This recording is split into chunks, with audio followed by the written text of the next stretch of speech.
আজকে তোমাদের সাথে যে রেসিপিটা শেয়ার করতে চলেছি সেটা আমার কাছে ভীষণ স্পেশাল, কারণ এটা আমার দিদার রেসিপি। লাইফে ফার্স্ট টাইম মোমো আমি আমার দিদার হাতেই খেয়েছিলাম, আর সেই থেকে মোমোর প্রতি আমার আলাদা রকমের একটা ভালোবাসা তৈরি হয়েছে। তো চলো সেই রেসিপিটাই তোমাদের সাথে শেয়ার করি। তার জন্য আমি এখানে চিকেনের কিছু সলিড পিস নিয়েছি, যেটাকে শুধুমাত্র নুন দিয়ে আমি বয়েল করে নিয়েছি, আর এখন তুলে রাখছি সেটাকে বয়েল হয়ে যাওয়ার পরে ঠান্ডা হওয়ার জন্য। অন্যদিকে আমি ময়দার ডোটাও মেখে নেব, যেটা শুধুমাত্র নুন, তেল আর একটু জল দিয়ে একটা সফট ডো মেখে রেখেছি। এটার মধ্যে আমি কিছুটা আটাও অ্যাড করেছি ব্যাপারটাকে একটু হেলদি করার জন্য। তারপরে ওই চিকেনটাকে আমি ভালো করে হাত দিয়ে ছাড়িয়ে নিয়ে তার মধ্যে অ্যাড করছি কুচনো পেঁয়াজ, এবং তার সাথে অ্যাড করব অনেকটা পরিমাণে গোলমরিচ গুঁড়ো, কারণ এই স্টাফিংয়ের মধ্যে যে ঝালের ফ্লেভারটা আসবে সেটা পুরোটাই আসবে এই গোলমরিচের জন্য, কারণ এতে আমি কোনো রকম লঙ্কা কুচি বা কিছু অ্যাড করছি না।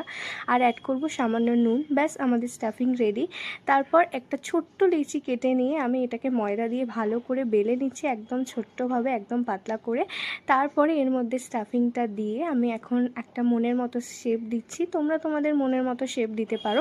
আমি এখানে তোমাদের একটা শেপ করে দেখাচ্ছি যে আমি এইভাবে, হ্যাঁ, এটা করতে একটু টাইম আমার লেগে যায়, কারণ এতটাও তো পাকাপোক্ত নই সেই জন্য। বাট একবার এক এক রকম শেপ দিতে আমার বেশ ভালোই লাগে। তো তোমাদের সাথে এই শেপটাই আমি শেয়ার করলাম। তো তোমরা তোমাদের পছন্দ মতো শেপ দিতেই পারো।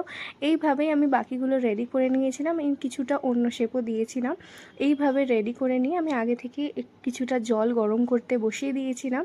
জলটা গরম হয়ে যাওয়ার পর একটা ফুটো থালার মধ্যে আমি সমস্ত মোমোগুলোকে দিয়ে একটু ভাপিয়ে নিয়েছি। ব্যাস, তাহলেই রেডি আমাদের মোমো। একবার তোমরা এইভাবেই ট্রাই করে দেখো, আশা করছি ভালো লাগবে। তোমাদের এই রেসিপিটা কেমন লাগলো সেটা আমাকে অবশ্যই কমেন্টে জানিও। তো থ্যাঙ্কস ফর ওয়াচিং, বাই।